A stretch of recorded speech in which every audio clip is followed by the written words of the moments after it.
Decluttering is typically thought of as filling a dozen garbage bags or clearing closets. One small tweak changed everything for me. After turning 60, a seemingly insignificant choice fundamentally changed the course of my life.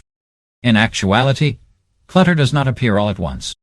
Little by little, it seeps in until your house feels heavier than you. So many of us never start because of this. It seems impossible to scale the mountain when we gaze at the mail on the counter, the boxes in the corner, and the things we haven't worn in years. Here's the surprise, though. There's no need to climb it. You just have to take one step. That is what I found out. And I wish to demonstrate that to you. For if a single minor adjustment can restore my independence in my own house, it can do the same for you. And after 60, don't we all deserve homes that make us feel good rather than depressing? Before I share my changes, I would like to know if your house ever feels heavier than it should. If so, please take a moment to subscribe to and like this video. I'm not going to tell you to throw everything out. It's about discovering the one easy starting point that has the power to change your entire life. When I realized that my home no longer felt the same, I had just entered my 60s. It wasn't that it got cluttered all at once. Slowly, it infiltrated in ways I hardly recognized. I intended to read a magazine later. I was unable to discard a drawer of greeting cards, vacation mementos that were kept in boxes rather than on shelves. The rooms surrounding me began to feel more like archives of every phase of my life than actual living quarters as a result of the accumulation of those small Sundays year after year. What I realized is that clutter is more than simply things at my age. It has to do with history. Each pile tells a tale. Every wardrobe seems like a portal to choices I've been putting off. Should I keep the extra sets of linens that nobody uses? Do I need to maintain the kitchen appliances I purchased but hardly use? What about all the documents hidden away in files, each one hinting that it might be important? I wasn't hesitant to begin because I was lazy. The burden of decisions felt overwhelming all at once. My residence appeared to be in good condition. A neighbor would likely find it sufficiently neat if they happened to drop by. However, I was aware of the reality. I was aware of which cabinet I should not open. I kept moving stuff about, so I knew which hallway felt crowded. A sort of silent fatigue accompanied that realization, as if I had a rucksack full of daily tasks strapped to me. The most challenging aspect was the impact on my self-esteem. In the past, I enjoyed entertaining for Sunday meals, coffee dates with friends, and holiday gatherings. I didn't want people to notice the burden I was bearing inside these walls, so I gradually started declining invites or not sending them. I found myself shoving things aside rather than savoring the moment, even when I was with family. I remember standing in the middle of my living room one day and thinking, is this it? Is this how I'll spend the rest of my years walking around piles, feeling the press of objects I don't even use? Convincing myself it's too late to make a change? That thought hurt more than the clutter itself. What shifted everything was realizing I wasn't powerless. I was simply overwhelmed. I didn't need to clear decades in one weekend. I needed one beginning, one small step that told me change was still possible. That realization was like a light switching on. The burden wasn't that I couldn't handle it. The burden was believing I had to do it all at once. And once I gave myself permission to start small, the heaviness began to lift in ways I hadn't imagined. The turning point in my journey didn't come from filling garbage bags or moving heavy boxes around the house until my back ached. It came from something so small, it almost felt laughable at first. I created one rule for myself. Every single item that came through my door had to be met with a decision right away. No exceptions. No, I'll set this here for now. No piles to deal with later. If it entered my home, it had to keep moving until it reached its rightful place. That meant if I came in with groceries, the bags were unpacked immediately. If I brought in the mail, it was sorted at once, recycling, filing, or acting on it that very day. Even something as simple as taking off a jacket required a decision. Hang it up, put it in the laundry, or store it properly. At first, this rule felt strict, almost like I was being unreasonably hard on myself. But what I didn't realize at the time was how much power this gave me. It stopped clutter at its very source.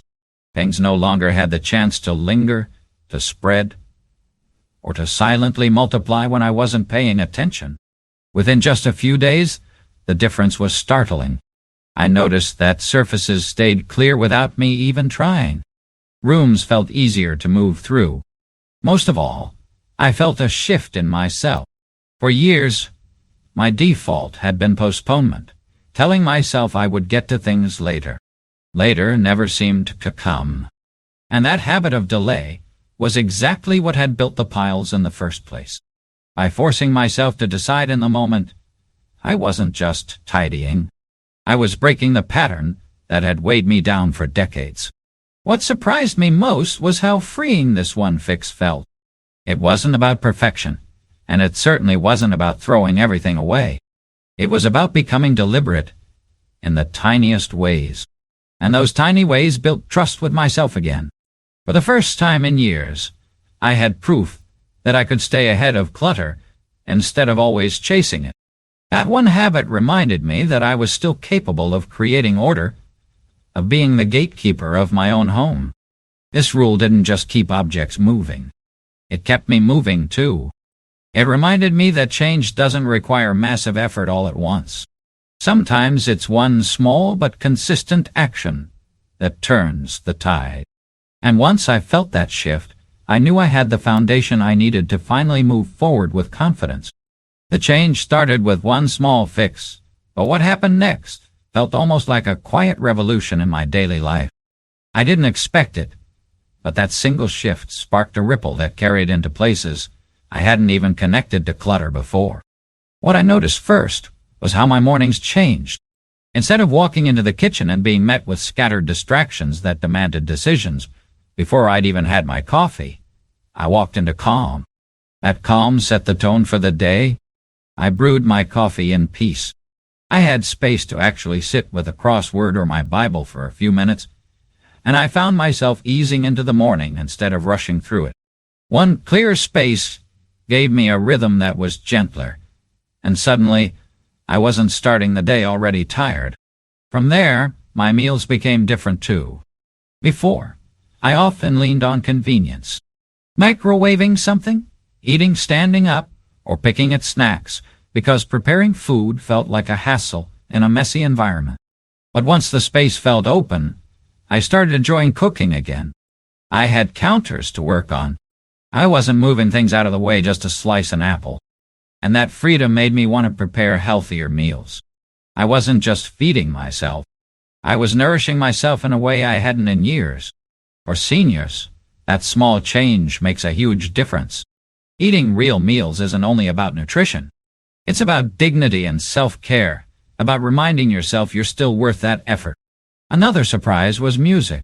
For years, I had fallen out of the habit of turning on the radio or playing my old records. It wasn't a conscious choice. It was that the background noise of clutter drowned out the joy of it. But once the environment lightened, I wanted to hear music again. I'd turn on a jazz station in the morning or play gospel while cooking, and it transformed chores into something I could actually enjoy. That tiny spark of sound lifted my spirits, and I realized how much clutter had stolen those small pleasures without me even noticing. And then there were my hobbies. My puzzles had been tucked away because the table was never clear enough. My paint sat unopened because I didn't want to deal with dragging everything out and putting it all back. But with space reclaimed, I started to reach for those things again. The joy of sitting down to something purely for me, not a task, not a responsibility, but something creative or playful, returned like an old friend. It wasn't just about filling time. It was about reclaiming a sense of identity beyond keeping up with the house. What I learned is this. Clutter doesn't just block surfaces. It blocks experiences. One small fix didn't just give me order. It gave me back mornings that felt calm, meals that felt intentional, music that felt alive, and hobbies that reminded me who I was before the piles took over. The more I saw how one change brought joy back into daily life, the more I wanted that feeling everywhere. It wasn't about a spotless home. It was about living again in ways I didn't know I'd been missing. The deeper I went, the more I realized clutter wasn't just what I could see on shelves and tables. The real weight was hiding in my calendar, in the routines I kept out of habit, and in promises I carried long after they stopped making sense. Once I fixed that one small thing at home, I started to see the same patterns in the way I lived my days. My calendar was the first place it showed up. At a glance, I told myself I wasn't that busy. But every week, little commitments was stacked like bricks. A church committee I no longer enjoyed. A club I attended out of obligation. A neighbor I always said yes to when she needed a ride. None of these things were wrong, but together they left me drained. What I realized was this. My time had become cluttered the same way my house had. Too much in, not enough being cleared out. Just as I stopped letting papers pile up, I gave myself permission to stop letting my calendar fill with things that didn't truly matter to me anymore. Then, there were the habits. I had dozens of tiny routines that seemed harmless, but kept feeding the clutter cycle. Saving every plastic bag just in case. Keeping expired coupons in a drawer because I didn't want to waste them. Turning on the shopping channel out of boredom, which almost always led to buying something I didn't need. None of those habits felt heavy on their own, but they created invisible clutter that stole both space and energy. Breaking them was like unclogging a drain. Suddenly, everything flowed more smoothly. The hardest part, though, was letting go of old promises. These weren't promises anyone was holding me to anymore, but they sat heavy in my mind. The promise to finally finish photo albums I had left half. The promise to hold on to boxes of heirlooms until the kids wanted them, even though they had politely said they didn't. The promise to reconnect with friends I hadn't spoken to in a decade, yet kept on a mental list that only made me feel guilty. These promises were like unopened boxes in a closet, each one taking up emotional space, each one whispering, "You should," every time I thought of them. It was only when I began treating these invisible weights the same way I treated physical clutter that I felt the difference. Just as I cleared off my counter, I cleared my calendar. Just as I stopped keeping junk mail, I stopped keeping habits that drained me. Just as I donated items I no longer used, I let go of promises that no longer matched the life I was living now. And in doing so, I discovered something powerful. Clutter isn't really about stuff. It's about unmade decisions. Every object, every appointment, every old commitment you don't face is another decision left hanging over you. When I began making those decisions instead of postponing them, I felt a freedom I hadn't known in years. My time became my own. My routine stopped working against me. My heart felt lighter because I wasn't carrying the weight of someday on my shoulders. Clearing those hidden layers of clutter didn't just change my home. It gave me back ownership of my life. When I cleared those hidden layers, something surprising happened. The changes didn't stay tucked away in my calendar or my habits.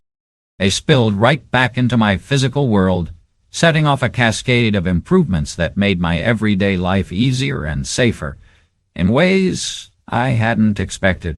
The first shift was safety. For years I had learned to work around the clutter. Shoes by the doorway, a folded chair in the hallway, or grocery bags waiting to be unpacked. I tiptoed past them without thinking much about it. But when I began clearing with purpose, those little obstacles disappeared. Suddenly, I could walk from the bedroom to the bathroom at night without holding my breath or shuffling like I was on an obstacle course. The peace of knowing I wasn't one misstep away from a bad fall gave me more confidence than I can describe. After 60, safety isn't a small thing. It's the foundation for independence. The second shift was how easy cleaning became. Before, dusting and vacuuming felt like moving mountains. I had to lift piles, shift boxes, and bend more than my back really allowed. It wasn't the cleaning itself that wore me out. It was the clutter in the way. But once I lightened the load, cleaning became simple. A quick wipe down, a few passes with the vacuum, and the room looked fresh. That gave me energy back because I wasn't spending it all on workouts. It reminded me that sometimes clutter doesn't just take up space, it steals the very energy we need to care for ourselves.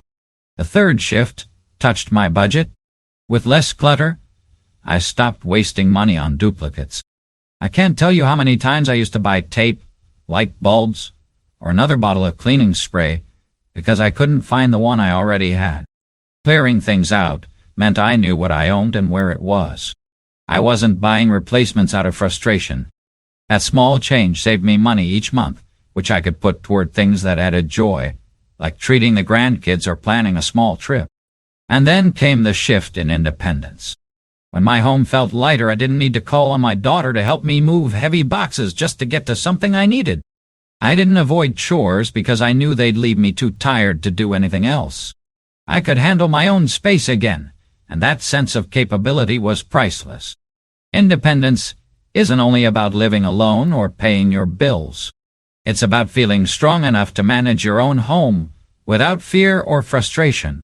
It was never about stripping my house bare. It was about creating an environment that worked with me, not against me. A clearer entry gave me safety. Lighter rooms made cleaning a breeze. Fewer objects saved me money. And every step made me feel stronger in my independence. One small fix had started a chain reaction, and that cascade of change reshaped the way I lived every single day. For the first time in years, I invited friends over without apologizing. No excuses, no nervous laugh about the mess, no rushing to hide things in the bedroom. I simply opened the door, welcomed them in, and felt proud of what I was sharing. That moment was more than just a gathering. It was the moment I realized my home wasn't holding me back anymore. It was giving something back to me. The biggest payoff of decluttering wasn't the space itself, but what that space allowed me to experience. When my environment felt lighter, I could finally give my full attention to the people around me. I could sit at the table with friends and not have my mind distracted by the piles I used to push aside. I could laugh freely, enjoy the moment, and truly connect. That kind of presence is something clutter quietly steals from us, and I didn't see it until it returned. With family, the change was just as powerful. My grandkids could spread out their puzzles on the living room floor without me worrying about what they might knock over. We cooked together in a kitchen that finally had room to move. Instead of constantly managing my home while they visited, I was able to simply enjoy them, and I could see the difference in their eyes. They weren't stepping into a house full of things. They were stepping into a place that welcomed them. What also surprised me was how my sense of identity came rushing back. For years, I felt buried under stuff, as though my home spoke more about my past than about who I was now. But as the rooms opened, I began filling them with moments instead of objects.